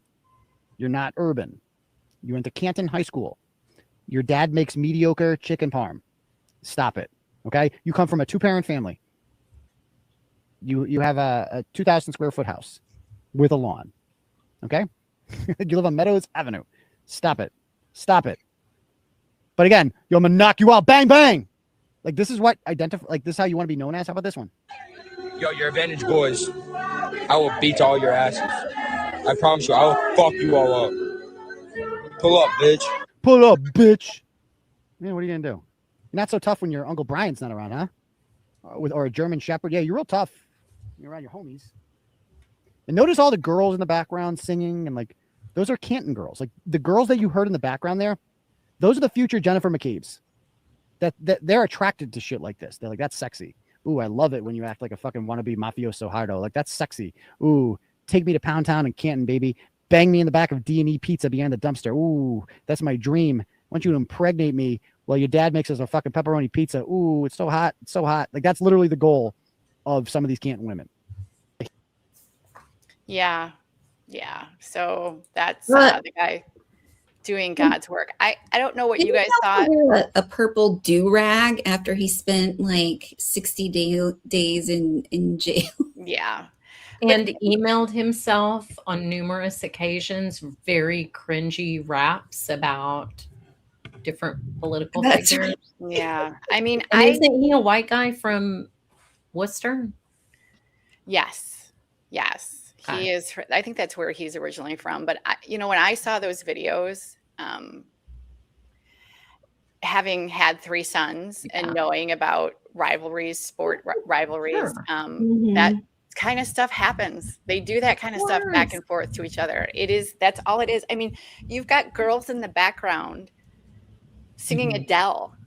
Like, and you're trying to tell me like he was serious in there. Like, what is wrong with you? It's disingenuous to act like he knows that at that age. That's just not. It was a sports rivalry. I mean, how do you not get that from that? How do you not get that? Adult men do anything else? I think it's common too for us that did not grow up in a social media world when we were teenagers. We are so grateful for that, right? We are so grateful. I think this is a common thing that adults will agree on, because teenagers kind of just do stupid things like this, you know? And Aiden, ironically, looks way worse than this kid does. You know, it's just the whole thing is just absurd. And it's just so sad. It's just such an innocent, like, thing that all kids do, and then to twist it into something so dark when it was just like a kid having fun doing what kids do. Like, that's just so sick. Well, like Julie said, the best part of it is the girls in the background singing Adele. Yeah. I mean, but like, what? But it's gross what he says about them. What Proctor said. He was talking about underage girls having sex, taking him to Pound Town. I mean, and David Yannetti and Alan Jackson and Bill Reed are watching this, cheering it on. Like, that was really sickening. That was disgusting what he did with that. They expect a teen boy to have better behavior than Aiden. Yep. I mean, the measuring stick that they take to these witnesses is completely different than what they use to measure Karen or to measure anyone else surrounding Karen. Yep. Right. I mean, this is the man who we have on video saying that he hopes a Mass State police officer and his family burn to death in a fire. Yeah. And they're all up in arms over that video we just saw. I don't. Or a Halloween costume. Yeah. I don't even. They're trying to attach they're trying to attach narratives to these normal things, right? Like a Halloween costume. How many people in the country do you think dress up as a prisoner for Halloween? I feel like that's the most common costume. Yeah. A ghost, a prisoner. Yeah. Yeah. And I have another video from that same show. Let me make sure it's at the beginning. Doesn't speak to me. I've tried. She won't because she's smart. And she's like, first of all, it would compromise my reporting if her and I had a friendly relationship like that, wouldn't it? And so she's smart enough to see that. And these fuckers are going down. I'm telling you, they're going down. Like they're going to be around. There's going to be charges with this. I have no doubt about it. Some people say she waved at me and some people are saying she didn't in that video. I don't really care either way. If she did or she didn't. And I'm sure when this is all over, she's going to come on the show. That I know. But anyway, so back to this whole thing. But you heard what he said, right? That if they had a friendly relationship, it would compromise his reporting. Right. So you're lying. I mean, we know you're lying. You're not only talking to Karen, you're talking to her attorneys. And you are admitting that by doing those things, that would mean that you did not have objective reporting. So thanks for that, Aiden. Thanks. Oh, that should go to the attorneys. Yeah. Thank you, I Aiden. hope they're watching because that's showing right there that he understands. Yep. Oh, that's a good point. Yep. Yep. Okay, want me to go back? Yeah, we can go back. Okay. So then Yannetti says, by the way, my condolences on that psycho against whom you needed an HPO. That has happened to me before. A woman I cross-examined 12 years ago, I think, has been hounding me ever since. When she started threatening my kids, I got an HPO against her. And Aiden says, would you be free sometime tomorrow to discuss that issue? And he said, I'll be on the road to Worcester from about 8 a.m. to 10 a.m. And Aiden says, okay, I can call you during that time. Yannetti likes that. Then he says, actually, I thought you meant Monday. That's when I'll be headed to Worcester for court in the morning. If you need to talk tomorrow, I can likely find some time. And Aiden says, Monday's fine. I have a hearing with her that morning and I could call you on my way in. So what he's saying is that issue is Aiden's HPO, not Yannetti's HPO. And then Yannetti says, that works. Always available for phone calls on my commutes to court, just listening to podcasts otherwise. Then Aiden says, what podcast he listens to. Just kidding. I know. I was thinking the same thing. You know that it's Conspiracy in Canton or Defense Diaries, something like that. So Aiden says, I got the full year order. She brought her mom as a witness, and she said she heard me saying I had a gun in my mouth. So she's being enabled by her family. Judge wasn't buying it. David Yannetti loved that text. Also spoke with Holden Police. They did file an application for a criminal complaint for felony wiretapping. This is the video in question. And then he sends the video. And again, it's a video of a cell phone. Yep. Yannetti says, congrats. I'm on trial, but I wanted to give you a call later about an unrelated, non-important issue that will give you a laugh. And Aiden, going back to his video that he sent of a cell phone recording, says, notice it starts 2 seconds in. I always start with, this line's being recorded, then hit record and say hello. So he's kind of showing how the sausage gets made here when he's recording people's phone calls. Yannetti says, Holden PD taking out a complaint is Bush League. And Aiden says, so it missed that part. Also, he never asked. So I think what he's saying, tell me if this is what you think, is he's saying, I always start by saying this is being recorded. And then Yannetti's like messaging him in between, but he's continuing that thought. And he's saying, so it missed that part. Yeah. So to me, it sounds like he never says this is being recorded. Right, right. Dozens. And he also never asked where I was when I made this call. Could have been in a one-part consent state like Rhode Island. She also lives in Rhode Island.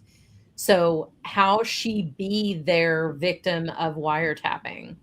I recorded her to protect myself, and now I may be charged with that. So he's just like setting up all the things. Rhode Island, one-party state. The recording magically missed the part where I said you're being recorded, etc. And then he's responding to an earlier message from Yannetti, and he says, okay. And then Yannetti says, sounds like you have an ironclad defense, but like Karen, that doesn't prevent the police from unjustly charging you. And he says, that's why I want a good defense attorney for the probable cause hearing, because the bar is low. Then he says, hey, David, I wanted to reach out officially for comment on the record about something and was going to send you an email. You can answer or say no comment or ignore, but I wanted to just do this the right way. And Yannetti says, understood. Have you sent it yet? So they don't think any of this is going to be seen, right? But for some reason, they think the email asking officially to be on the record is going to be seen. Yes. And they're talking about, I'll pull up the email. He has questions, and he writes a blog on it. He has questions about Karen's phone, which are good questions to have. So here's the email. And he's asking, does the Commonwealth still possess Karen's phone? Has the Commonwealth downloaded data from Karen Reed's phone and provided it to the defense? Spoiler alert, they had. Has the defense requested an image of Karen Reed's cell phone from when it was handed over on January 29th? To your knowledge, did Trooper Michael Proctor or Nicholas Garino physically possess Karen Reed's cell phones? And then there's two more. Did Karen Reed's cell phone pings indicate that her vehicle was driving towards Meadows Avenue while John O'Keefe's cell phone indicated that he was inside 34 Fairview Road? And then finally, in your experience as a prosecutor and a criminal defense attorney, is it abnormal for the prosecution to withhold key evidence that the defense, and then it cuts out? And so along with that, I have the discovery. So Karen's team had gotten her phone, when was this? Way back in February of 2023. This is before they found, they had Richard Green go through Jen McCabe's phone again. So the defense at this point has her phone. They know what's on her phone. And it won't be until, I think it's July of that year, that the prosecution gets to see Karen's phone. They were stalling on the privilege log. So, and that privilege log has been a source of a lot of banter back and forth, because there is that text that was on there. The defense has tried to twist this and say that the text was to David Yannetti, and they're like, see, it couldn't have possibly been there because shouldn't even know him on that date. Well, it wasn't to David Yannetti. It was to Jack Diamond. And there are emails showing Elizabeth Little identifying it as privilege. So, yeah. There was so much misinformation about that Jack Diamond thing. Yes. That was very deliberate. Yes. Yeah. Okay. So I don't know if I have a picture of the blog. Let me see if I have that. But yeah, he does write a blog on this. He really was asking good questions, about her Mhm. phone. Yep. And you'll see what David tells him. But yeah, so it's notice this. What's being hidden on Karen Reed's cell phone? No one was hiding anything. The defense already had it. It was the prosecution that did not have the phone because they would not agree to the they wouldn't agree to the tainting procedures. They wouldn't identify what was privileged. So Right. We lost Julie. Oh, sorry. Oh, there Hi. you I was like, oh, That was dramatic. I know. Everyone's like, Yeah, sorry. I'm done. But we can go back now. Okay. Because you're going to see what David Yannetti says to Aiden. Okay. So, okay. Yannetti says, I just read your questions. They're all obviously relevant. We have answers to all of them, but unfortunately, I cannot go on record to answer them, ... yet. I'm sure you understand.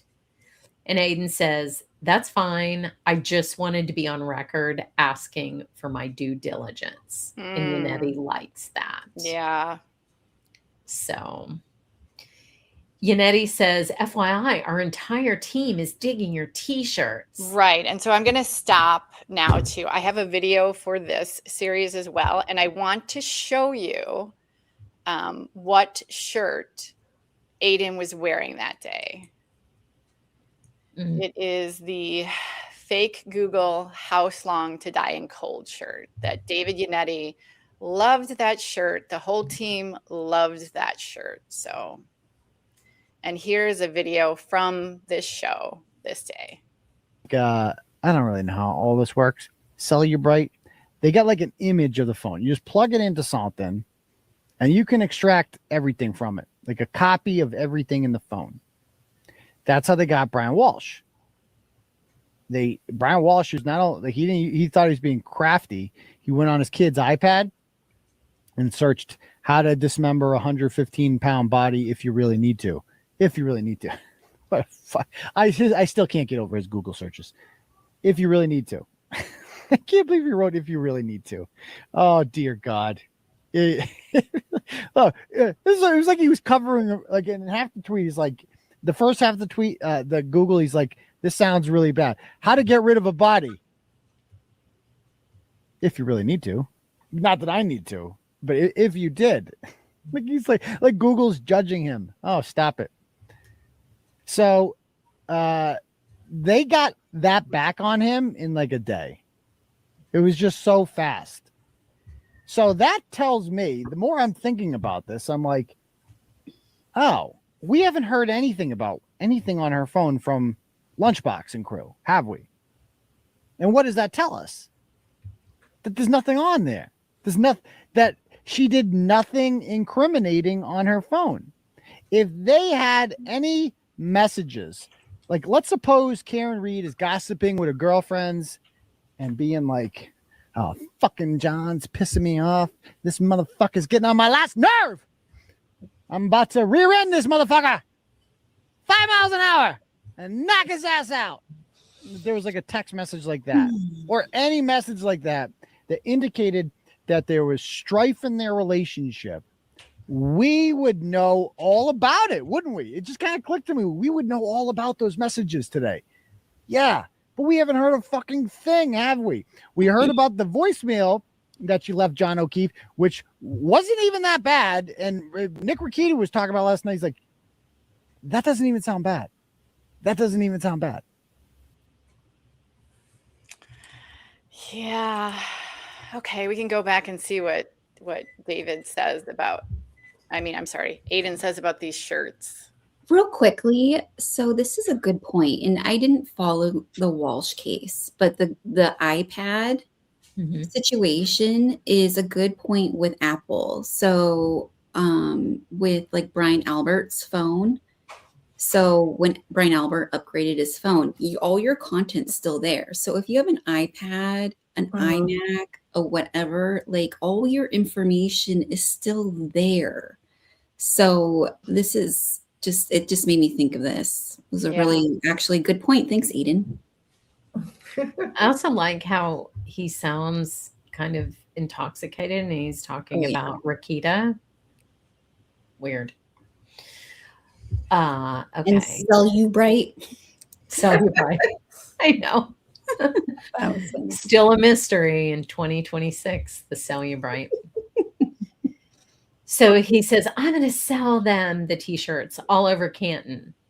Hey, I had a long conversation with Paul O'Keefe last night, and it was enlightening. I'm going to send you screenshots of our entire conversation. So do you guys want to go? This is probably going to take 15 to 20 minutes, what happens with Paul. Do you guys want to go through that now, or do you want to stop and do another show? Maybe we should stop and do another show. Yeah, Do we because have what enough happens for another show, though, or is this the end? This is not the end. Oh, There is okay, I got you. there is quite a bit. We've got to get through the comments that Yannetti made about Jen's HPO. Oh, yes. There are a couple more shows where David has comments, and I would Right. really like for people to see what is on those shows and what he is commenting about. It is direct attacks on either the witnesses or their family members. Yep. So yeah, there's quite a bit left. Yeah, I think that Yannetti deserves a Lawyer's Files Part 2. Okay. I agree. Yeah. So we'll start out with Paul, the next show. Okay. Yeah. Sounds good. And don't forget to donate, guys. Guys, that would be great. We were trying to think of something to do tonight for the Tuesday. I had a good idea, but I don't think we ever thought of. We never got a number that we were going to use tonight, too, did we? Yeah.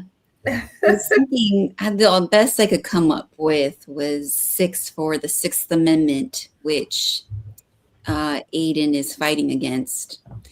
But I don't know, it's kind of weak. 60.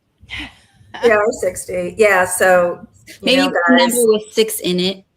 Yeah, so a number with a 6 in it. That's a great idea. You can go to Venmo at Testify. Yep. The Venmo is right on the screen, and also defendingthetruth.org. The witnesses really appreciate your support, and we also have the Defending the Truth night coming up on June 19th, Friday. You can buy tickets on Eventbrite. I think it's pretty much almost sold out. I think we've sold. It is. I think there's just a couple tickets. 3/4 of the tickets, maybe a little bit more. There's going to be some really great speakers. There'll be giveaways, and it's great food, drinks, and a lot of fun. So if you can come and show your support for the witnesses, that would be amazing, and we'd love to meet y'all. Yeah, and I'll put it in our community tab as well, but you can also get the link to the event on Kate's X. So I think she has that pinned, but I will put it in the community tab here on YouTube for anybody who isn't on X or Twitter or whatever it's called, and so that you can get those tickets. I've already seen some of the people who've said they're coming, and it looks like it's going to be really fun. Yeah, I think it'll be really, really fun. Yeah. And it'll just be nice, it's our first event, public event. So, but it's on private. It's going to be private enough. It's on private property. You're not going to have to worry about. No, you're not going to have to worry about anything. Private property. We have security there. We've gotten word that no one's going to bother us from that side. So hopefully that's what we've heard anyway. We've never interrupted any of the many Free Karen Read raising events. So I would not think that, anybody would, but it's private property, private place. It's going to be a really great night. Yeah. Sounds fun. Yeah, it'll be fun. All right. Well, David Yannetti Part 2 next week. Yeah, I don't know when we're going to do it, though, because Sunday is Memorial Day. That's Memorial Day weekend. So I don't know if you guys want to come back Thursday or what you want to do. We'll figure it out. Yeah, we'll figure it out. We'll let you know. Sounds good. Okay. Bye, guys. Bye, guys.